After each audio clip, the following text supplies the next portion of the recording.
Hi mga guys, let's eat for lunch mga guys.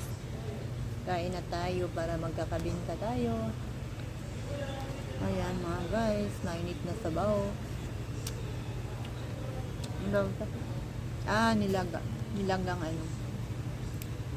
Nilagang baboy.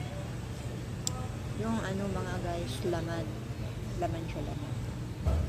Pero mahal, 85 isang order. Wala nang mura ngayon mga guys, ha? Sa mga ulam.